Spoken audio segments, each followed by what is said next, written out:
हैं in chemistry lab. जो पहला apparatus है ये है वेइंग बैलेंस।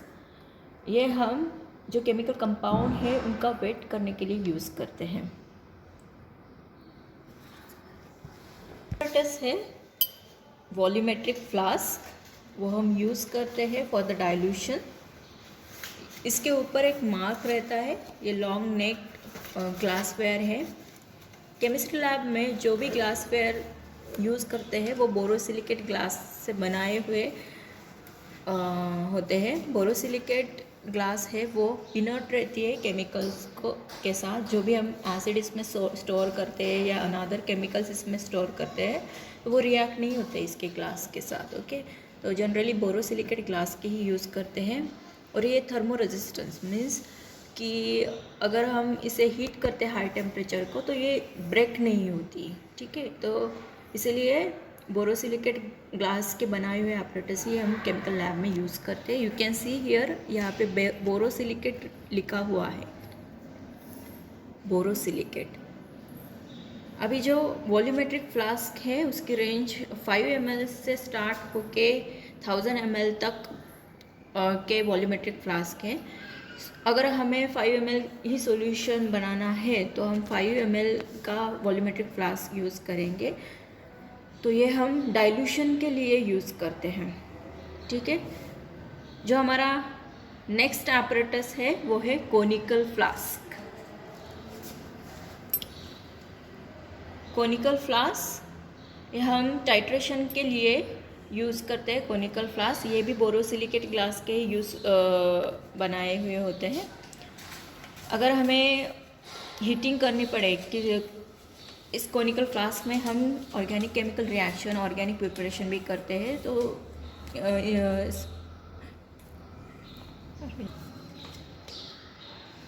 कुछ ऐसे ऑर्गेनिक केमिकल रिएक्शन रहते हैं उसके लिए हमें हीट प्रोवाइड करनी पड़ती है। तो हम जनरली हीटिंग पर्पस होता है, इसलिए ये भी जो कोनिकल फ्लास्क है वो बोरोसिलिकेट से बनाए गए होते हैं। जो नेक्स्ट apparatus है वो है Thales tube. Okay, this Thills tube is used for the find out the melting and boiling point of the compound.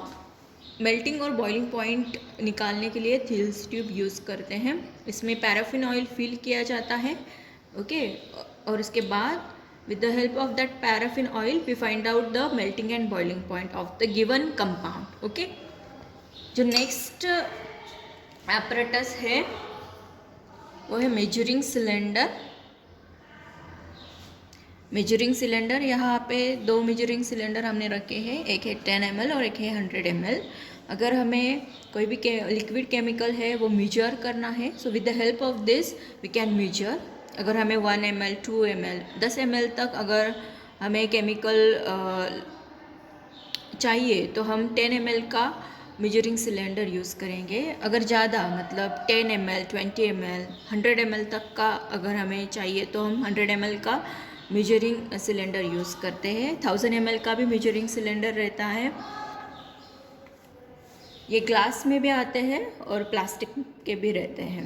और इसका प्लास्टिक जो है वो केमिकल को इनर्ट रहता है, मतलब ये रिएक्ट नहीं होता केमिकल के साथ। ठीक है, जो नेक्स्ट apparatus है that is porcelain dish. You can see it is also called as evaporating dish. So this dish is made up from the porcelain. इसे इवेपोरेटिंग डिश क्यों कहते हैं? अगर हमें कोई केमिकल रिएक्शन है उसमें से सॉल्वेंट अगर रिमूव करना है तो हम इसमें हमारे जो केमिकल रिएक्शन का मिक्सचर है पोर करते हैं और हीट करते हैं, जो कि एक्स्ट्रा जो भी सॉल्वेंट है वो इवेपोरेट होता है और कॉन्सेंट्रेटेड मिक्सचर या कॉन्सेंट्रेटेड सॉल्यूशन हमें मिलता है, इसलिए इसको इवेपोरेटिंग डिश कहते हैं। जो नेक्स्ट apparatus है वो है बिकर। बिकर जो है वो 50 ml से स्टार्ट होके 1000 ml तक के होते हैं। अगर हमें कोई भी सॉल्यूशन स्टोर करके रखना है, मतलब ट्रांसफ़र करना है, तो हम बिकर में ट्रांसफ़र करते हैं। केमिकल रिएक्शन अगर कोई होती है, अगर हमें कोई केमिकल्स जो है वो हीट करना होगा तो भी हम बिकर का यूज़ करते हैं। Okay, so this is the beaker. कोई केमिकल को हमें अगर ट्रांसफ़र करना है तो हम बीकर का यूज़ करते हैं। Next apparatus is the test tube. So this is the test tube and this is called as test tube stand. Okay, reaction के बाद हम टेस्ट ट्यूब को यहाँ पे रखते हैं इस होल में। ओके, और एम्प्टी टेस्ट ट्यूब हम ऐसे इन्वर्टेड रखते हैं। टेस्ट ट्यूब का यूज़, नेक्स्ट apparatus जो है वो है फनेल। ये भी बोरोसिलिकेट ग्लास का ही बनाया गया है। इसका यूज़ ये है, हम फिल्ट्रेशन के लिए यूज़ करते हैं। कोई केमिकल रिएक्शन है, जो मिक्सचर है अगर हॉट रहेगा तो वो भी हम इससे फ़िल्टर कर सकते हैं। ठीक है, इसका और एक यूज़ है filling of burette. Okay, burette filling के लिए भी ये यूज़ करते हैं। The next apparatus is watch glass. Watch glass जो है वो हम यूज़ करते हैं weighing of the chemical. Okay, ये इस पर हम केमिकल कंपाउंड ले सकते हैं, जो कि after weighing we have to prepare the solution from that chemical compound ना। सो उसमें जो भी एरर ऐड होता है वो रिड्यूस करने के लिए हम ये वॉच ग्लास यूज़ करते हैं instead of paper. Okay, next apparatus is this polythene bottle. Okay, this is used for the neutralization reaction. जो भी rise in temperature रहता है when acid and base reacted with each other, in some cases the temperature is increases. Okay, so जो भी temperature increase होता है वो measure करने के लिए हम ये polythene bottle use करते हैं। ये है रबर कॉर्क। इसमें 2 होल है, तो इसमें हम थर्मोमीटर इंसर्ट कर सकते हैं एक होल में, और अनदर होल में हम मेटल का स्टरर इंसर्ट कर सकते हैं। सो दिस इज़ एन होल्डर। हम किसी भी कंटेनर के ऊपर ये रबर कॉर्क लगा के उसको पैक कर सकते हैं। ठीक है, सो this is the use of rubber cork. The next apparatus is thermometer. ये भी ग्लास का बनाया हुआ है। इसके अंदर मर्क्यूरी है विच denotes the rise in the temperature if the temperature is increasing. Okay, यहाँ पे मार्किंग है। ये 100 डिग्री सेल्सियस का, मतलब 110 डिग्री सेल्सियस का थर्मामीटर है, और इसके ऊपर मार्किंग है। Okay, which shows the temperature. Next apparatus is this, which is very important, glass rod. इसका यूज़ है जब हम केमिकल रिएक्शन करते हैं तब स्टरिंग के लिए। Stirring is the main purpose of this apparatus। अगर हम डाइल्यूशन भी करते हैं या डिज़ोल्व भी करना पड़ता है कोई केमिकल कंपाउंड, तो हम उसको स्टर करने के लिए ये ग्लास रॉड यूज़ करते हैं। Okay, the next apparatus is this blowing pipe. अगर हमें फ्लेम है, फ्लेम अगर एक ही डायरेक्शन में ब्लो करनी पड़े इन सम केमिकल रिएक्शन, तो with the help of this blowing pipe हम वो फ्लेम को ब्लो करते हैं। ठीक है, ये इसका यूज़ है। The next apparatus is this pair of tongue. कोई भी कंटेनर को अगर हमें पकड़ना है, होल्ड करना है, बीकर हो या कोई भी apparatus हो, you can see here porcelain dish और बीकर, ऐसे होल्ड करने के लिए हम इस apparatus का यूज़ करते हैं in the chemical lab. So इसे कहते हैं pair of tong. Okay, the next apparatus is this test tube holder. Okay, ये इसका यूज़ है, हमें टेस्ट ट्यूब को होल्ड करने के लिए हम ये यूज़ करते हैं टेस्ट ट्यूब होल्डर। ऐसे जब हमें इस टेस्ट ट्यूब को हीट करने की ज़रूरत पड़ती है तब हमें इसको होल्ड करने के लिए टेस्ट ट्यूब होल्डर लगता है। अगर हम कोई कॉन्सेंट्रेटेड एसिड भी इसमें ऐड कर रहे होते हैं तब हमें ये टेस्ट ट्यूब होल्डर यूज़ करना चाहिए। Okay, so this is the use of this test tube holder. The next apparatus is this stop watch. अगर हमें किसी रिएक्शन में टाइम यूज़ करना है, अगर टाइम लगाना है तो इस स्टॉप वॉच को यूज़ करते हैं। अगर 5 मिनट्स, 1 मिनट, 30 सेकंड अगर ये टाइम हमको लगता है या किसी रिएक्शन को कितना टाइम लगता है ये मेजर करने के लिए हम ये स्टॉप वॉच यूज़ करते हैं। The next apparatus is this water bath, also it is called as sand bath. अगर हम इसमें वाटर फिल करते हैं तो इसको वाटर बाथ कहते हैं। अगर इसके अंदर हम सैंड फिल करते हैं तो इसको हम सैंड बाथ कहते हैं। ठीक है, किसी केमिकल रिएक्शन में हम डायरेक्टली हीट नहीं करते, हम वाटर बाथ का यूज़ करते हैं। ओके, उसके लिए ये यूज़ करते हैं। ठीक है, next apparatus is this sodium fusion test tube. It's a very small test tube. This test tube is used to prepare the sodium fusion extract, okay, for the detection of nitrogen, sulfur and halogen. उसके detection के लिए ये sodium fusion test tube use करते हैं। ठीक है, the next apparatus is capillary. You can see here. Is it visible? थोड़ा blur है तो ब्लैक सरफेस गया था और किसके अंदर।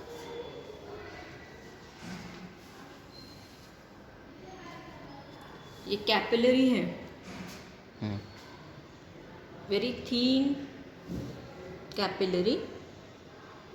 This is used to find out the boiling and melting point of the compound. अगर हमें बॉइलिंग और मेल्टिंग पॉइंट निकालने हैं किसी ऑर्गेनिक कंपाउंड के, तब हम ये कैपिलरी ट्यूब यूज़ करते हैं। ओके, इसमें हम कंपाउंड फिल करके वो थिल्स ट्यूब को अटैच करते हैं। ओके,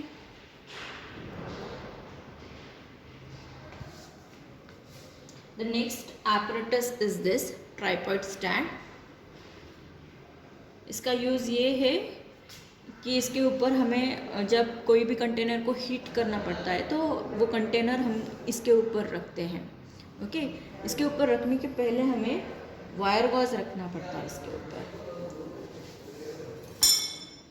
सो वायर गॉज हम इस तरह रखते हैं, उसके बाद हम हीटिंग स्टार्ट करते हैं। और कोई भी कंटेनर है, फॉर एग्जांपल ये बीकर, हम इसके ऊपर ऐसा रखते हैं और फिर इसको हीट करते हैं। सो this is the use of this tripod stand.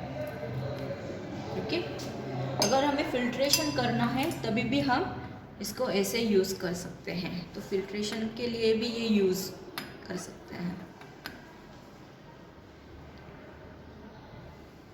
Okay,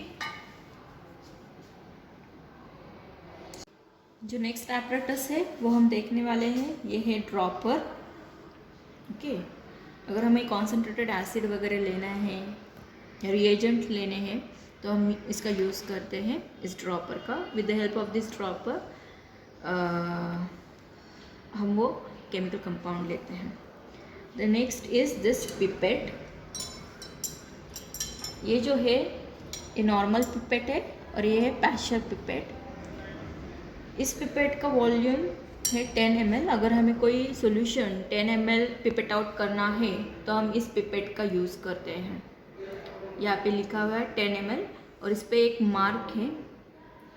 okay, यहाँ तक हमें केमिकल्स लेना है तो उसका वॉल्यूम हो जाएगा 10 ml। ओके, ये जो पिपेट है ये 25 ml की पिपेट है। इस के ऊपर भी एक मार्क है, यहाँ पे एक मार्क है। तो टोटल वॉल्यूम जो होगा वो 25 ml होगा। यहाँ इसमें जो भी हम केमिकल लेंगे उसका। जो सेकंड टाइप की पिपेट है उसे कहते हैं पैशर पिपेट। इसके ऊपर मार्किंग रहती है।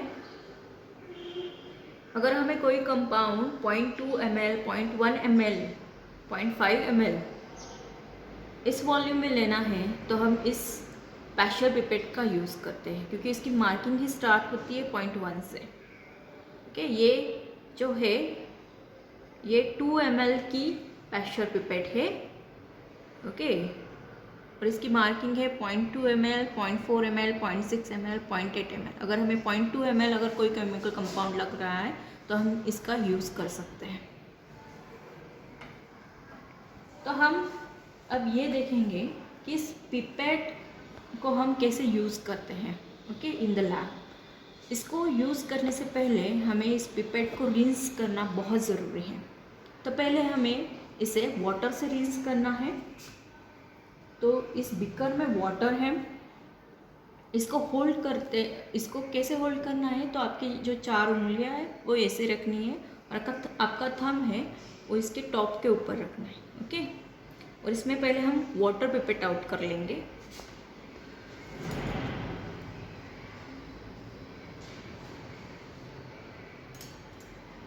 और इस थंब को बंद कर देना है जब वाटर इस मार्क के ऊपर आता है, ठीक है।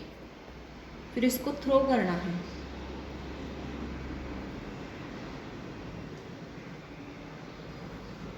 इसके बाद हमें जो केमिकल पिपेट आउट करना है उसको लेना है।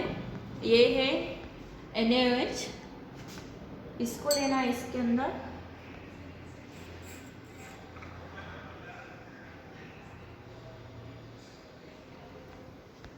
और फिर इससे रिंस करना है, ये भी फेंक देना है। तो इसे कहते हैं रिंसिंग ऑफ दिस पिपेट। जिस केमिकल को हमें पिपेट आउट करना है उसके साथ हमें इसको एक बार रिंस करना है। फिर से इसमें वो केमिकल लेना है।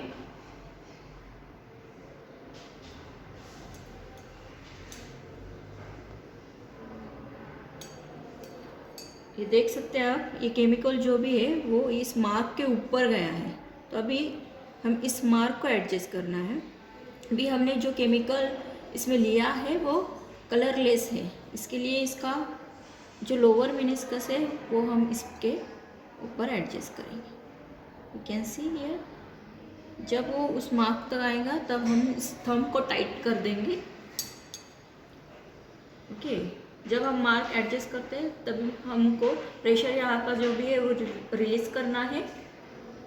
और इसके बाद हमें हमारे कंटेनर में ये पिपेट आउट किया हुआ सॉल्यूशन डालना है। तो उसका वॉल्यूम 10 ml है। So this is the use of this pipette. ये 10 ml सॉल्यूशन है। वो है ब्यूरेट। जो ब्यूरेट रहती है वो 25 ml और 50 ml की रहती है। तो ब्यूरेट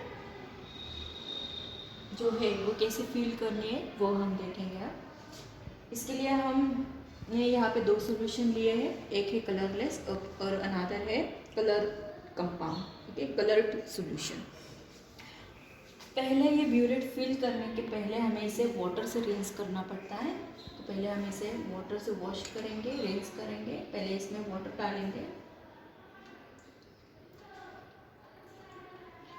ओके, और वाटर इसमें से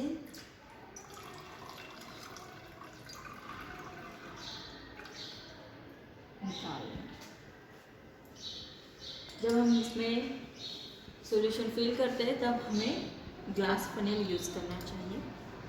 अभी हम जो भी केमिकल इसमें फिल करने वाले हैं, ये एक केमिकल है, इसको हम जब इसमें फिल करेंगे तो पहले इससे रिंस करेंगे, फिर वो निकाल लेंगे, उसके बाद फिर से इसको फिल करेंगे, ओके। तो अब हम ये जो केमिकल है ये इससे निकाल दें।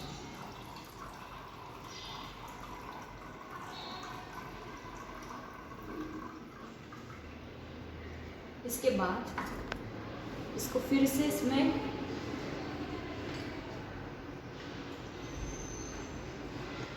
फिल करना है, ओके। इसको फिल करने के बाद जो यहाँ पे देखिए एयर बबल है, तो ये एयर बबल हम रिमूव करेंगे। जस्ट इसको ओपन करना है हमें, जो भी एयर बबल रहेगा इसमें से वो रिमूव हो जाएगा, ओके। यहाँ पे आप देखिए कोई भी एयर बबल नहीं है। एयर बबल निकालने के बाद हम इसको फिर से फिल करेंगे और 0 का जो मार्क है वो एडजस्ट करेंगे। अभी हमने जो इसमें फिल किया है वो कलरलेस कंपाउंड है, ओके।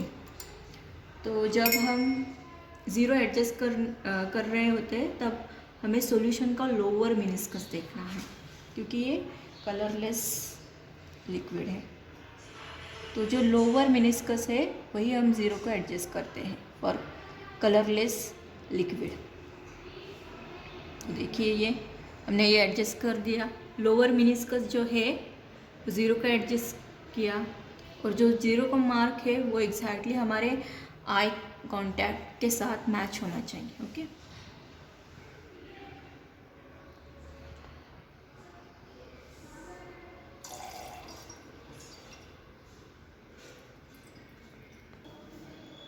अब हम कलर्ड सॉल्यूशन देखेंगे। अभी फिर से हमें इसको वाटर से वॉश करना है, क्योंकि इसमें पहले हमने कलरलेस सॉल्यूशन फिल किया था, तो उसके लिए फिर से हमें इसे वाटर के साथ वॉश करना है, रिंस करना है। अभी हम इसको वाटर के साथ रिंस करेंगे, इसके बाद ये रिमूव कर देंगे वाटर इसमें से।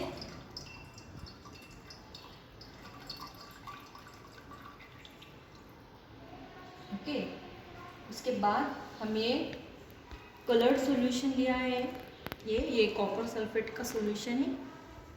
अब हम ये कॉपर सल्फेट का सॉल्यूशन इसमें पोर करने वाले हैं, इसमें फिल करने वाले हैं। पहले हम थोड़ा सा सॉल्यूशन लेंगे और इसको रिंस करेंगे, ये burette.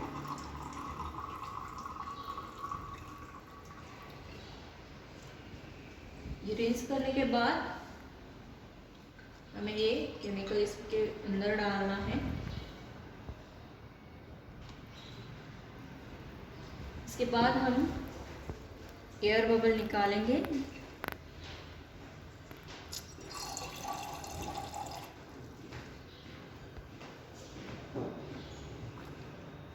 So you can see air bubble निकल गया है यहाँ से। अब हम इसको फिर से फिल करेंगे इस कलर्ड सॉल्यूशन के साथ, 0 को एडजस्ट करेंगे।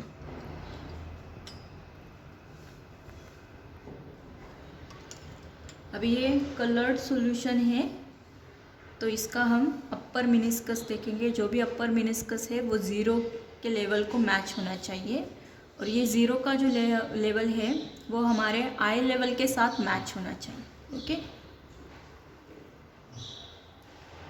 सो इसका जो अपर मिनिस्कस है वो हम मैच करेंगे। Okay,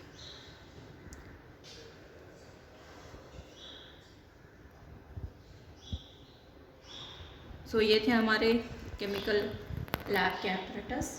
thank you.